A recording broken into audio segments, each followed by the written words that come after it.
Ini tidak bisa dibiarkan, saudara. Ini harus dilawan. Ini fitnah yang sangat keji, kurang ajar, biadab, fitnah yang sangat keji kepada ulama-ulama mukibin. Yang sebenarnya korban adalah Mbak Firza gitu. Mbak Firza ini seorang perempuan yang di PHP-in oleh seorang tokoh mukibin, saudara. Tokoh bosnya mukibin, yakni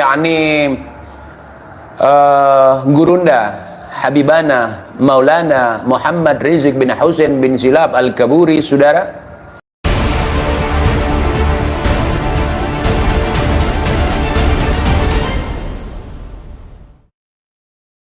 Selamat malam teman-teman semuanya.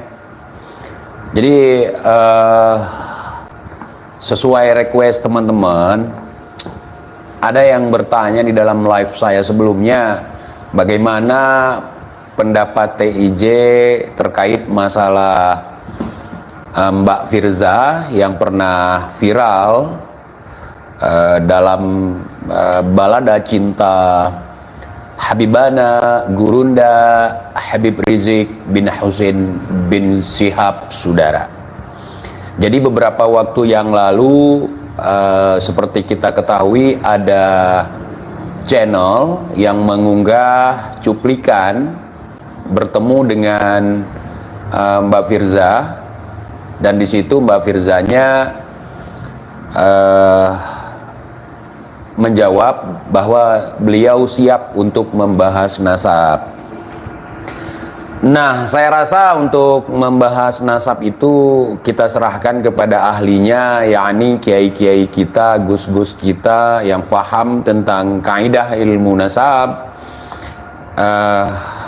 Tanpa mengurangi rasa hormat saya sama sekali untuk Mbak Firza. Kalau Mbak Firza punya pengetahuan juga tentang masalah nasab, nggak apa-apa.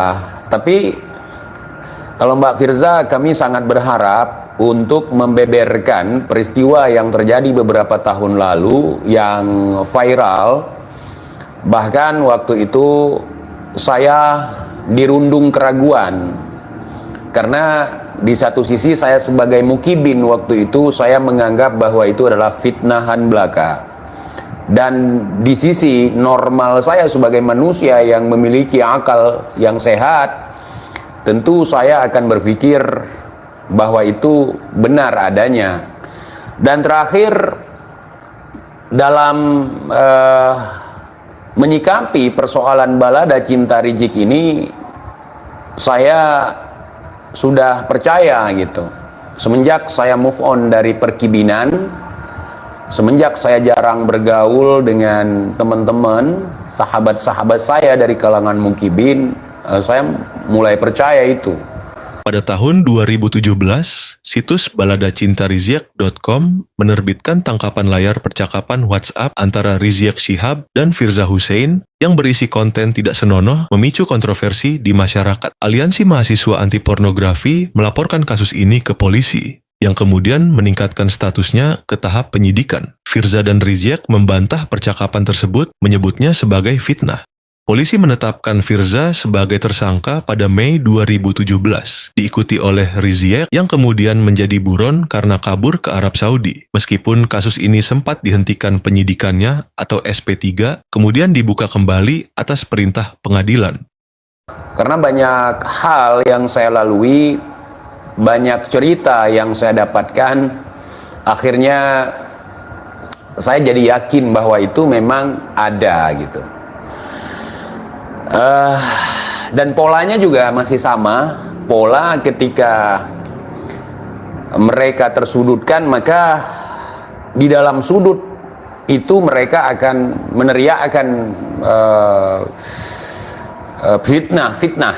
Nah, seolah-olah mereka terzolimi, seolah-olah mereka terfitnah, seolah-olah mereka korban gitu. Nah, dalam hal ini saya melihat bahwa yang sebenarnya korban adalah Mbak Firza gitu. Mbak Firza ini seorang perempuan yang di PHP-in oleh seorang tokoh Mukibin, saudara. Tokoh bosnya Mukibin, yakni Gurunda Habibana Maulana Muhammad Rizik bin Husain bin Silab Al-Kaburi, saudara. Jadi saya sangat perlu klarifikasi dari Mbak Firza gitu.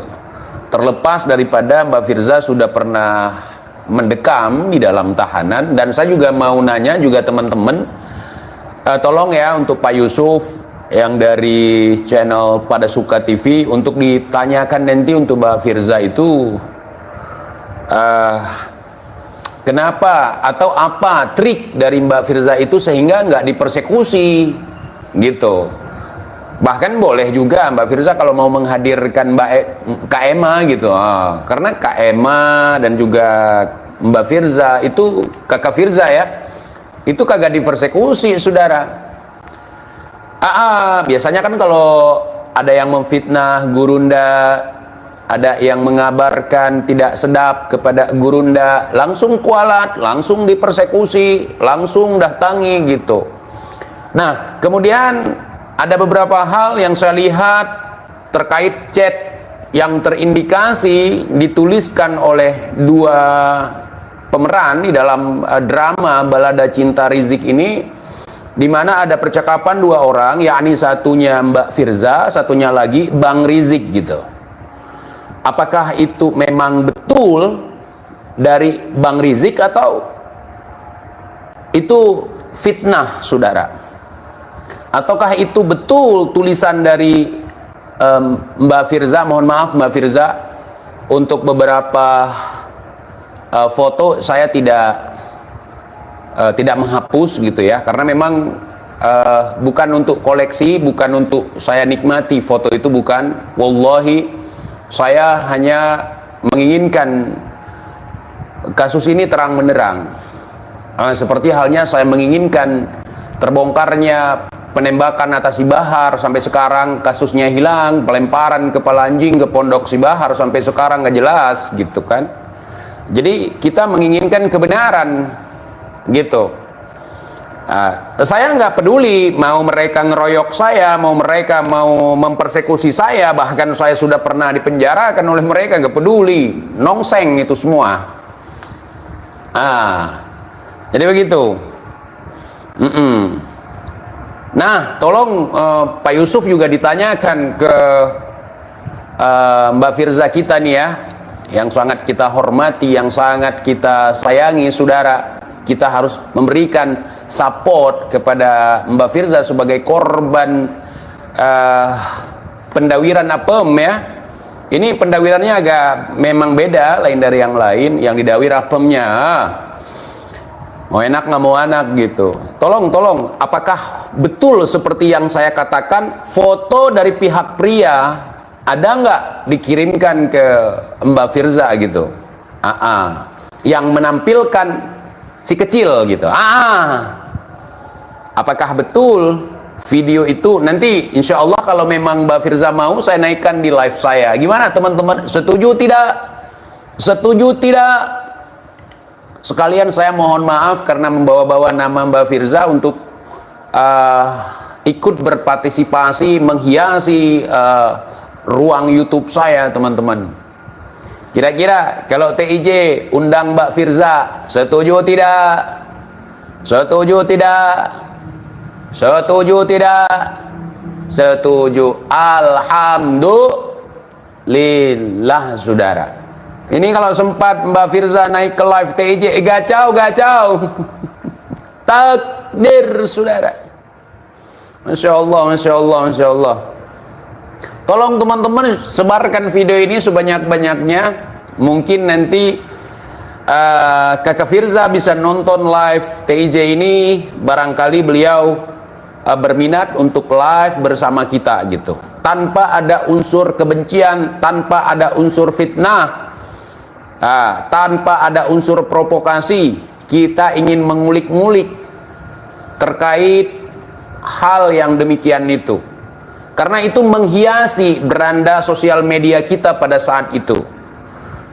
Dimana saya waktu itu belum menjadi seorang YouTuber, Bahkan sekarang belum jadi YouTuber juga, saya petani. Kebetulan saya daftarkan diri saya ke YouTube, jadi sebut saja YouTuber abal-abal gitu, saudara. Jadi tanpa ada maksud ini dan itu, saya ingin kebenaran, saudara.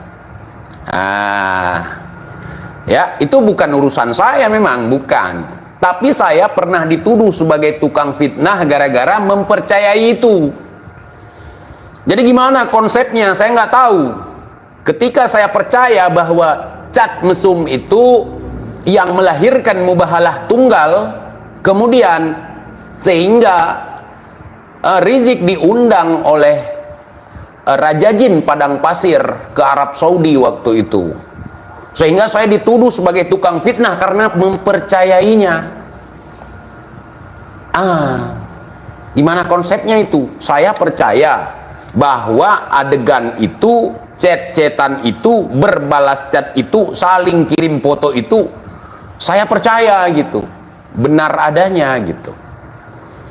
Nah, tanpa mengurangi rasa hormat saya sedikit pun kepada Mbak Firza gitu. Saya pingin ngajak Mbak Firza live bersama TJ, kita ketawa-ketawa di sini, kita relax di sini, kita santai di sini gitu. Jadi untuk ketemu langsung saya nggak mau, nggak bisa, takut jadi fitnah nanti untuk saya gitu. Saya jarang bisa ketemu, podcast itu jarang. Yang ngundang ada, walaupun nggak banyak. Saya menghindari itu fitnah gitu. Kalau fitnah untuk saya sendiri gimana? Saya siap. Di fitnah saya, di framing saya itu nggak masalah. Untuk saya sendiri, makanya saya nggak bawa banyak orang. Baik di live maupun saat bikin video nggak bawa banyak orang. Kenapa? Karena nggak mau orang itu nanti ketiban fitnahan juga seperti yang difitnahkan kepada saya begitu. Nah, sampai detik ini belum ada klarifikasi dari Mbak Firzanya terkait masalah chat itu, maksudnya klarifikasi yang detail, yang sesuai dengan harapan netizen dan khususnya rakyat Indonesia. Begitu.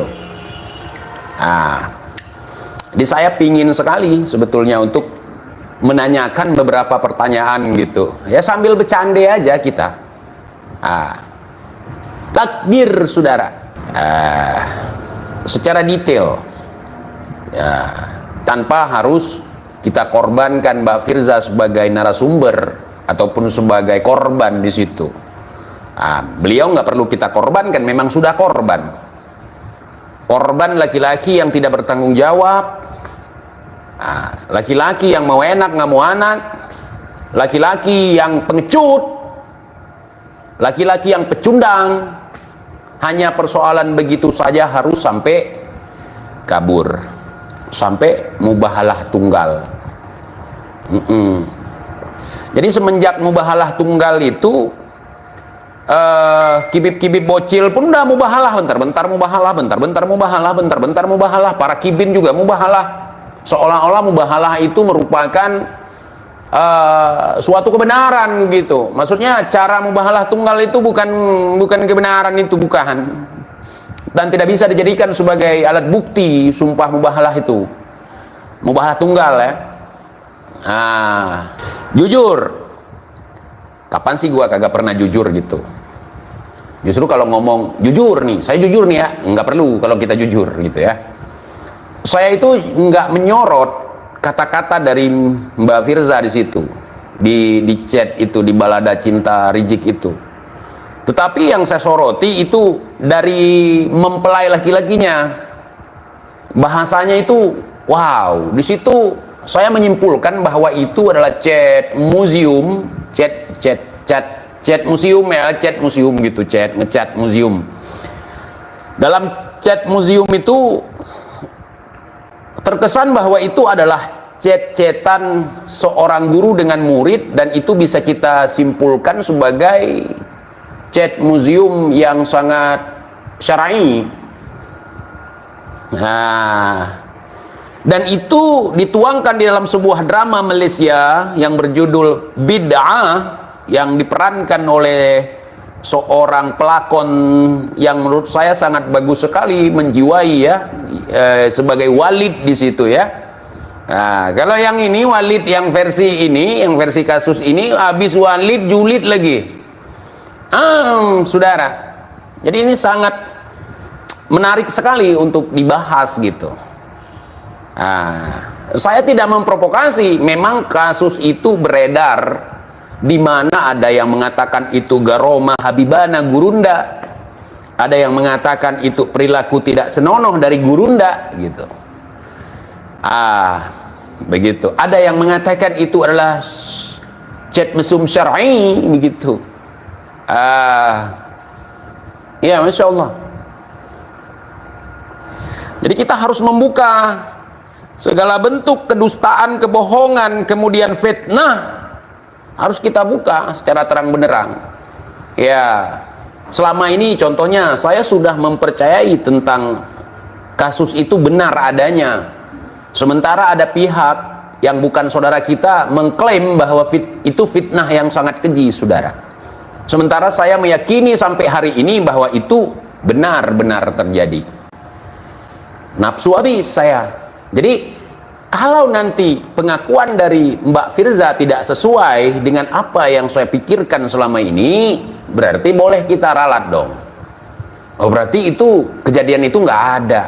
Kejadian itu dibuat oleh pihak ketiga yang mencoba untuk mencoreng, untuk mempermalukan, untuk memfitnah gurunda Al-Mukarram Al-Habib Muhammad Rizik bin Husain bin Silap Al-Kaburi Aikon.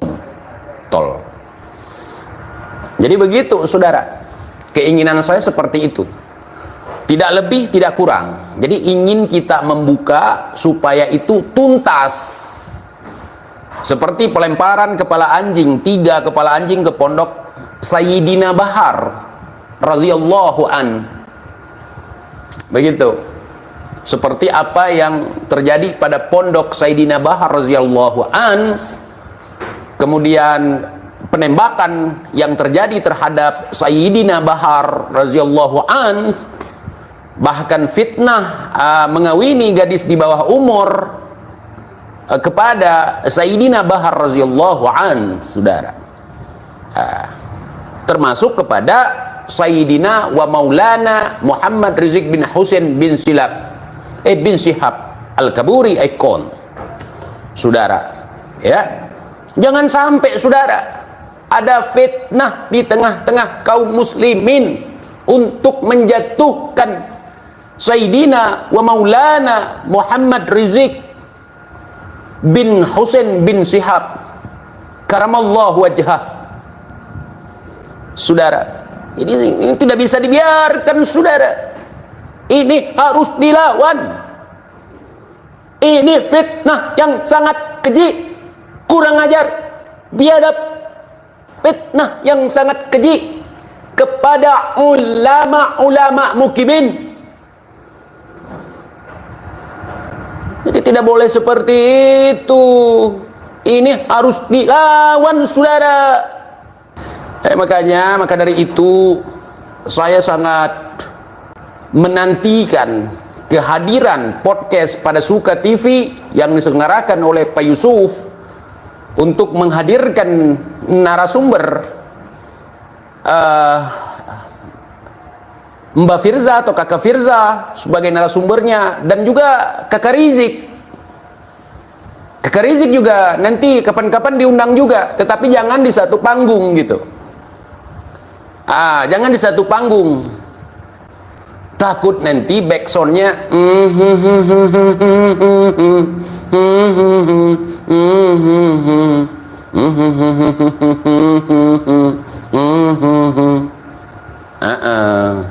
oh, jangan buka luka lama. Nah, di situ perlu saya klarifikasi kepada teman-teman yang mengatakan setiap kejadian di masa lalu itu nggak boleh dibuka. Ya, itu nggak boleh. Itu yang salah.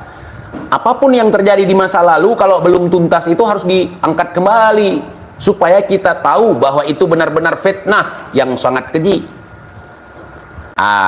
Jangan sampai fitnah itu mendarah daging. Jadi untuk para buzzer yang mengatakan ataupun yang melakukan fitnahan tersebut seperti yang ditudingkan oleh Kaula Kibin, ya kita oh ternyata betul fitnah itu, gitu, sehingga nanti terjawab apakah sosok laki-laki itu sebagai Al-Kaburi atau bukan, atau beliau kabur karena masalah lain, atau kabur masalah itu. Nah, karena waktu itu saya masih sebagai mukibin, begitu. Jadi banyak cerita yang mengatakan bahwa itu adalah cara dari rezim yang zalim untuk menjahannamkan gurunda. Begitu kurang lebih kurang ya.